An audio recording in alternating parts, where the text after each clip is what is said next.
Vida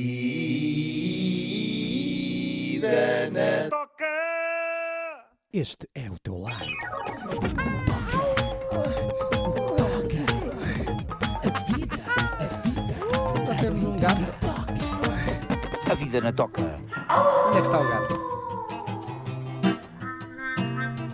Ai. Ele chegou à toca. Ele já está na toca. O tapadinhas, tinhas.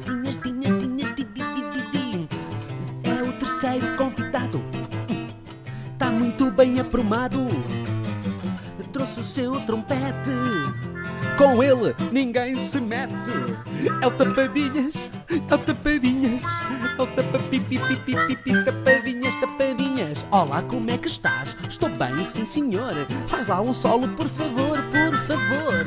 Toca na surdina, toca concertina, toca trompete, toca marionete. Tapadinhas. É o tapadinhas. Dá-lhe aí o solo.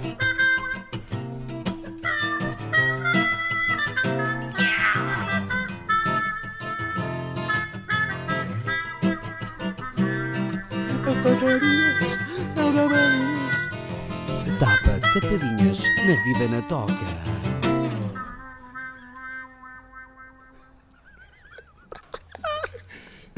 lindo! Como é que é? Estamos cá outra vez, não é? E neste programa nós temos o verdadeiro, o único, o incomparável Daniel Tapadinhas.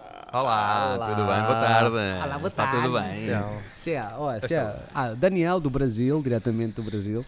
Ele está cá connosco. Pois é, galera. Estou aí. Legal. Show de bola. Estou nessa. Opa, e o Tapas, eu vou sempre dizer que há o Tapas. O Tapas é nosso amigalhaço. E temos uma sorte tremenda dele fazer parte da nossa banda de No A2 em 3. E temos uma sorte tremenda dele estar aqui na toca. Portanto, Já estou na toca, pai, há 3 meses e tal. pois Não está. saio da toca. Pois está. Olha, temos que fazer aquele brinde de inauguração. Portanto, à nossa. Passo sustenido. Isto é o primeiro copo do dia de hoje. Sim, pá, um gajo temos de ter cuidado hoje, porque não podemos beber muito, está bem? Ok. Vou tentar. Tapadinhas, para quem não te conhece, apresenta-te. Ora, tenho 47 anos, vê lá tu. Novo, um rapaz elegantíssimo. De Taveiro, aqui ao lado de Coimbra. E comecei neste mundo da música na Filarmónica. Puseram-me uma gaita nas mãos e assim, agora despacha-te e vê lá o que é que fazes com isso. Mas faz-te a vida. E comecei a soprar lá para dentro e pronto. A gaita era tua ou emprestaram? Era emprestada. Foi mais saboroso ainda. Já vinha com sabores misturados. Então, e como é que tu chegaste a professor de conservatório? Olha, apanhei o comboio e vim cá ter a Coimbra e disse, olha, que fixe. Esta cidade tem muito para um gajo ensinar. E olha, comecei logo a ensinar. Atravessei a ponte e disse, olha, comecei logo. É aquela coisa do, se não sabes, ensinas. Exatamente.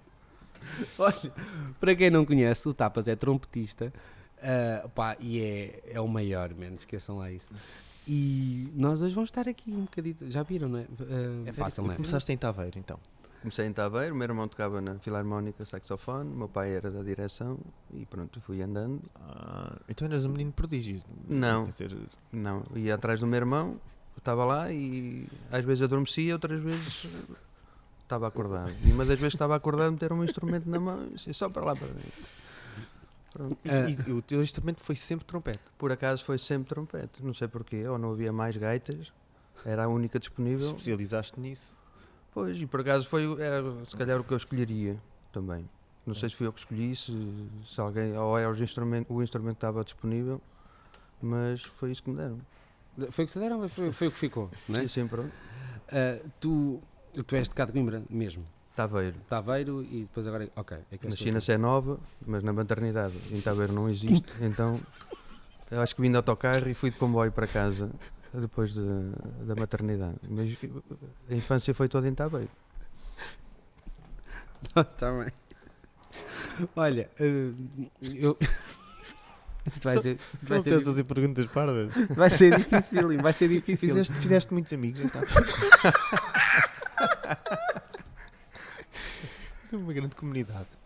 Não, era fixe porque a Filarmónica na altura, eu tinha 8 anos quando fui para a Filarmónica e era tudo média de idades para cima dos 50 anos, 60 anos. Não E havia então, malta- naquela altura havia muita gente, ou melhor, havia pouca gente jovem na Filarmónica. Havia uns 6 ou 7 já com mais 5 ou 6 anos que eu. E depois era Ah, tipo malta bada E velha. depois era só eu mais um colega meu da mesma idade e éramos uns putos e gostávamos de estar ali com os velhos. Só porque eu quero mesmo falar disto. Tu tens formação, não é? A Filarmónica foi a tua primeira base. Foi isso. Tu depois fizeste conservatório. Porque há muitas coisas que nós não sabemos de ti mesmo. Sim, na altura não havia, havia um conservatório no Santo Eutónio que depois separou-se ou fizeram-se 3, o Conservatório Regional, que hoje em Sim. dia é em Santa Clara, o Santo Eutónio continuou com uma escola de música e surgiu também um conservatório público. O Que da eu- Sé Velha, não. Que era na alta, estava era na na Sebelha, alta. que depois entretanto foi para a Sebelha, Yeah. na maternidade, que agora é um hostel. E entretanto não havia curso de trompete em Coimbra. Eu comecei na banda aos 8 anos e tinha cerca de 14 anos. Foram lá ter à Filarmónica e queriam abrir o curso de trompete no conservatório, que não existia, Foram chamar e alunos. foram perguntar se havia lá alguém a tocar trompete e na altura, pronto, estava lá e fui para o conservatório um bocado assim, sem querer, mais uma vez, ninguém me perguntou se eu queria ir, mas que era fixe e comecei a vir. Então tu nunca tiveste a cena de ser trompetista e, Não, e ser foi músico? tudo por acaso. Ok. Tanto que depois comecei a estudar trompete e havia o Taveirense, que é uma equipa de futebol, em que na altura também a gente gostava muito de futebol e eu queria era futebol, como toda a gente, não é?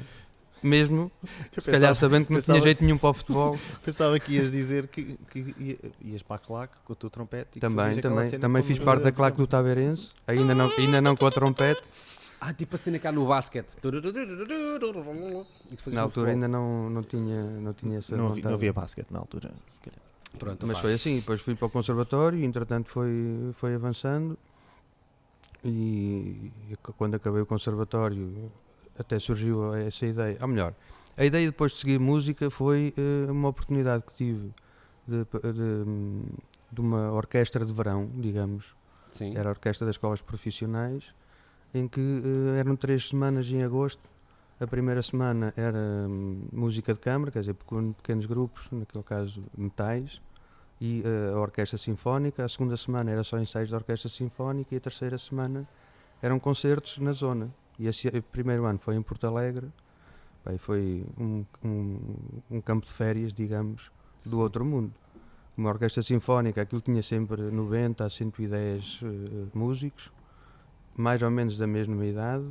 Pois, é um campo de férias e é foi por aí- acaso há lá música, não é? E foi aí que despertou assim, não, é isto que eu quero e seguir música a sério. Que maravilha, meu. Antes disso, tive a oportunidade também com 16 anos, ter a minha primeira viagem, entrei num grupo de sopros aqui de Coimbra, era o GIS, Grupo de Instrumentos de Sopro, e que em 1989 tive a oportunidade de fazer uma viagem à Polónia com esse grupo de instrumentos de sopro.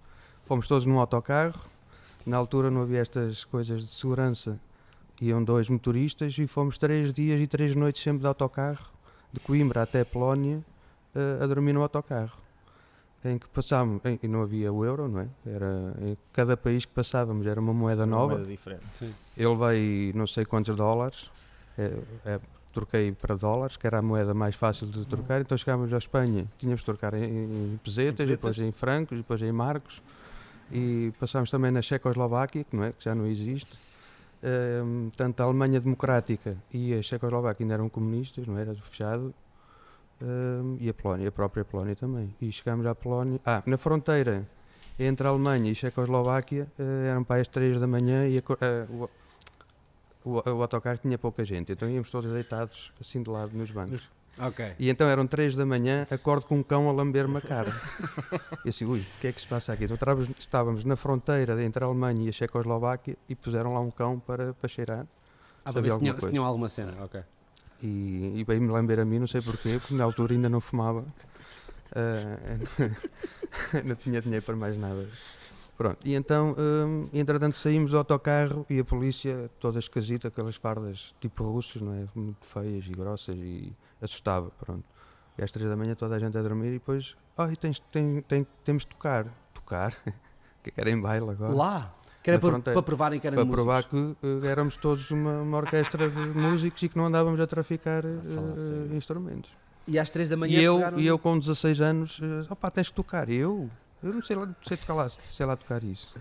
E pronto, lá estivemos a tocar e passámos e pá, são experiências. Chegámos à Polónia, todos os carros eram Fiat 600, aqueles pequeninos, muito pequeninos, um Fiat, acho que é 600. Muito pequenino, pá, e então os táxis eram Fiat 600, as ambulâncias só via Fiat 600. Eu disse, o que é isto? E então, mais ou menos as trocas, Mas espera aí, as ambulâncias também eram Fiat 600. era tudo, só via Fiat Então, mas 600. eram carros, era uma Vê lá. ambulância. Se alguém tivesse um acidente, enrolavam o doente e lá tinham que ir. Mas era uma surpresa porque numa bomba de gasolina não havia gasolina, não é? Tinham que estar à espera, havia sempre 20, 30 carros em fila à espera de tudo Fiat 600. Eu disse, espera aí, isto não pode ser. E era numa altura também que Era isto? Era isto. Fiat 600. deve ser. Maravilha. E nas prateleiras não havia nada para comprar. Só para verem mais ou menos a relação de preço, os $10 na altura eram 1.700 escudos. Lembro-me isto como se fosse há 30 anos atrás. E nós trocámos $10 e deram-nos 56 mil zlotys, que era a moeda deles, o que fazíamos mais ou menos com 56 contos cá. Oi, Como se tivesse chegado assim, isto é tudo nosso. pois daí o as primeiro restaurante seguranças onde serem parámos- tão apertadas. Parámos no primeiro restaurante, pedimos logo 3 pratos, Tudo. aqueles nomes que ninguém conhecia, Sim. mas eram comidas horríveis. E garrafas de champanhe e não sei o quê. Vinham os pratos, a gente não gostava de nenhum, vinhamos mais mandava 6 vir ou 7 pratos e gastámos 200 escudos, não é? A comer aquilo tudo, a francesa. Entrávamos nas lojas, quando víamos uns calções, por exemplo, cá em Portugal também não era fácil encontrar assim roupa variada, mas havia uma loja com as prateleiras todas vazias e estavam uns calções de banho pendurados assim coloridos. Nós ao longe vimos, começámos 3 gajos a correr para ver quem entrava primeiro Para ir buscar os e calções. para lutar para comprar uns calções, que não havia, só havia aqueles calções. Íamos às lojas de música, olha, tem alguma coisa para trompete? É aquela prateleira, então encaixe. E comprava os livros todos, cá custavam para aí 3 contos, E não é? tu lá- 3 mil com escudos, 3 lá contos? custavam 5 escudos. E tu compravas tudo lá E quase. era tudo, como fomos de autocarro, era tudo caixotes com livros e partituras, que cá era um dinheirão e lá era desbarato. Eu trouxe uma caixa com 3 lâmpadas, azul, vermelho e verde, que a gente ligava à aparelhagem e aquilo com movimentação, e eu trouxe isto. Um colega meu trouxe uns giradiscos, porque era tudo ao desbarato. Eu paguei 100 escudos, se calhar, pela essa coisa das luzes, e vim todo encantado com uma novidade, Que era uma cena que dava luzes. pelo menos era barato. Opa, que maravilha. Sim, tu és o gajo que eu conheço, acho eu, que mais viaja. Pronto, e essa experiência Meu de Deus. viagem, eu assim, peraí, que a música é fixe, dá-nos uma... Não é isto mesmo que eu quero, um gajo diverte, vê coisas do outro mundo. Na Alemanha, por exemplo, estou a falar em 1989, na primeira viagem, entramos num café na Alemanha e lembrámos de pôr uma moeda de 25 tostões na máquina. E aquilo saía em troco, ou não sei o quê, saíam moedas de... Anulávamos, não é? Não comprávamos nada e saía moedas de 5 marcos, que eram para aí 200 e tal escudos. Ora, punhamos uma moeda de 25 tostões e a que saía era para aí 200 e tal escudos. E eu fui ao autocarro, malta! Tragam as moedas de 25 tostões que tiverem. Então a gente estava lá até ao fim de um bocado começar a sair moedas de 25 tostões. E tivemos que fugir. Opa, que maravilha, meu. E isto tudo pronto, E- que, levou para mim assim, não, isto é fixe. Depois em 91 fomos à Bélgica um festival também de Nerpelt, Isto era com a cena do giz, não é? do Giz. Ok. Na altura, praticamente só Estavas a começar por aí, não é? pelo Sim. Giz. E fomos à Bélgica e cada um ficava em casa de famílias. De Epá, acolhimento, não é? e achei muito engraçado porque fiquei em casa de um professor universitário que era engenheiro também, que tinha uma empresa, dava aulas na universidade e tratavam-se todos por tu. Eu assim, oi, este gajo é professor universitário, não é doutor, nem nada ali. E percebi que não havia essa diferença nem em tratamento de classes. Eu assim, fogo, isto é muito giro. E comecei a perceber que a música se calhar fazia sentido na minha vida e a partir daí percebi que era mesmo isso que eu queria É isso que fazer. eu quero fazer. Porque era divertido. Principalmente porque era divertido. A primeira orquestra que eu falei há bocado de verão foi em 94. Já tinha feito algumas viagens, depois aí em 91 fomos à Bélgica, depois em 92 ou 93 fomos à Itália. Essa cena, como é que vocês vão tanto, meu? Viajam tanto. Era tudo em festival. Na altura era mais fácil do que agora, porque havia menos procura, não é? Menos procura de apoios e havia mais apoios. Mesmo a Gulbenkian nessa altura ajudava muito a cultura e grupos. E aqui na região não havia grupos bem constituídos, ou como o grupos de instrumentos de som, por exemplo. Organizados, não é? Pois. E havia muitos festivais em que eram apoiados tanto pela Câmara, como pelo Estado e pela Gulbenkian. Os concertos também fazíamos, alguns eram também mais bem pagos do que hoje. E havia mais dinheiro ou melhor, havia menos gente, havia mais dinheiro para os grupos que havia. E havia mais essa possibilidade de irmos a festivais no estrangeiro. Pois, internacionais, já. Agora há mais dinheiro, mas também há muitos mais grupos e muito mais gente a querer fazer isso, o que torna a coisa mais difícil. Mas vocês é que investiam em tudo? Ou seja, toda Não, a viagem era por vocês ou vocês eram contratados, entre aspas, para ir ao festival e eles ajudavam nas viagens? Não. Era tudo por É vocês? tudo por nós. Ok. Mas os apoios que poderiam ser mais fáceis nessa altura... Era mais fácil porque eram menos, já. Pois, claro. Íamos de autocarro, não havia dinheiro para aviões nem nada, íamos de autocarro. Tanto que a primeira, ou melhor, as viagens que fazíamos foi sempre de autocarro, que era muito mais barato. Que maravilha, meu. E depois fomos até à Itália e mais tarde à Hungria, que foi mais uma viagem que era quase 3 dias para lá e para cá. Hoje em dia tinha que ser mais porque os autocarros têm que parar, têm que... É obrigatório pois fazer é, paragens. as 2 Não, horas na de altura não havia descanso. restrições Yeah. e íamos a dormir no autocarro a noite toda com 2 motoristas. Claro. Sim, que se iam reversando. Agora é impossível, ou levas 3 ou 4 motoristas, mas o próprio autocarro hoje em dia, ao fim de 24 horas, tem que parar 12. Nunca podes fazer uma viagem 3 dias sem parar. Ei, Jesus. Por causa da cena do disco, não é? O próprio autocarro tem que descansar. E mesmo as viagens de avião compensam muito mais. Não faz sentido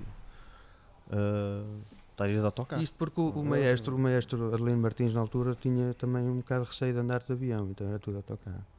Mas chegou a um ponto que, não sei agora em que ano, mas muito mais tarde, que houve uma possibilidade de ir à Rússia, a São Petersburgo, e aí tivemos que ir de avião. Tu quantos países é que tu já... Não sei quantos países, mas... É que nós, Posso- nós posso- queremos marcar coisas contigo. Uma vez foi, não sei o que, estou Estou na Venezuela. não sei para onde, estou no Dubai. Essa semana, não, isso é quando? É agosto, marcar um concerto? Não posso, estou em Marrakech. Estou não sei aonde. E eu assim, deixa de tretas. E ele, não, estou lá, vou lá fazer não sei o quê. Não, porque Ou vou depois lá isto- visitar não sei quem que Isto conheci. depois traz aquela vontade de passear e conhecer coisas novas e não foi só a nível musical, depois comecei a fazer as minhas próprias viagens e posso dizer que já estive nos 4 cantos, digamos que no Polo Norte, na Suécia fui com um amigo ter com uma amiga que estava a tirar o doutoramento na Suécia e depois, ao pé de Estocolmo, e depois apanhámos o Night Train, aí sim, o Night Train, fomos 17 horas de comboio do Night Train até ao Polo Norte, que era para ir visitar um hotel do gelo, que é todos os anos fazem quartos, cada arquiteto faz o desenho de um quarto Em e gelo. é tudo feito em gelo. E tu dormiste lá num quarto desses? Não. Eu perguntei, é impossível, porque eu, ao fim de 10 minutos estar lá a visitar o hotel, que é tudo feito em gelo, as camas e tudo. Sim. Eu perguntei, mas dorme aqui alguém? Dorme, cada ano estamos a fazer mais quartos porque a procura aumenta. Assim. Então, mas quem é que consegue? Ao fim de 10 minutos estava a tremer. E perguntei, olha, há aqui alguma casa de banho? Ali. Então era um contentor, saías fora um contentor, estive lá 5 minutos a descongelar porque já estava toda a tremer. Estás dentro de um frigorífico, não é? Aquilo tem 0 graus lá dentro, é uma média de 0 graus. Pensava que as sanitas também eram de gelo. E tem uma casa de banho toda feita em gel, tem escova de dentes, um copo e assim. Mas isto não funciona, não é? Tu vais fazer xixi antes, Mas fazes o- a casa mas- a sanita. Mas os quartos têm a casa de banho toda feita em gel, não é para tu usares, mas tudo é feito também em gel. Mas tu tens tipo cobertores e não sei o quê. Não, é um saco de Não, cama. não. Eles metem pele de animal a tapar o gelo, não é? Ah. A fazer cama. E depois tu dormes no Porque a cama em si é gelo. Depois metem uma pele de animal, depois tens um saco de cama daqueles que. E dorme lá dentro. E há de ser uma nota preta estar lá, não? E é caro. Para dormir em cima de um barrote de gelo E é e caro. num saco de cama. Jesus, mas mais, foste o quê? Polo Norte? Eu depois já estive na Namíbia, que é a África do Sul, ou melhor, também já estive na África do Sul, mas quer dizer, é o Polo Norte, não é? E quase estou perto do Polo Sul, não é bem, mas quase. Já estive em Timor-Leste, que é perto da Oceania, não é? Nunca estive na Oceania, mas foi lá perto. No Oriente estive no Japão, na China, no Macau, Hong Kong, agora estive na Tailândia. E depois para o outro lado, estive no Canadá, estive nos Estados Unidos, no Brasil, no México, Pronto. na República Dominicana, E em mais? Cuba, Opa, que maravilha. no Brasil. Mas tipo, a nível de percentagem é que é 50-50? O quê? 50 são para tocar e 50 é por prazer? Ou tens mais a tocar? Não, agora já não sei se é, mas há muito a tocar, mas também já. Muito Também já por vais prazer, muito por prazer, não é? Porque é impossível a gente estar aqui em Portugal mais de 3 meses sem sair. Epá, pois. Não, mas eu não tinha essa noção, eu não tinha mesmo. Depois há anos que sai 4 e 5 vezes, há anos que não saio, ou que saio uma vez. Mas fazes aquela questão de poupar guito para depois ir fazer aquela viagem. Não, faço questão de fazer a viagem e depois alguém há de pagar. Se a gente está à espera de poupar ou de guardar o guito para ir passear, nunca vamos a lado nenhum, porque o guito nunca chega. Sim, também é verdade. Então é melhor assim, o cartão de crédito do gajo vai. Depois assim, eu para cartão não dá, alguém há de pagar. Opa, que maravilha. Este é o teu live.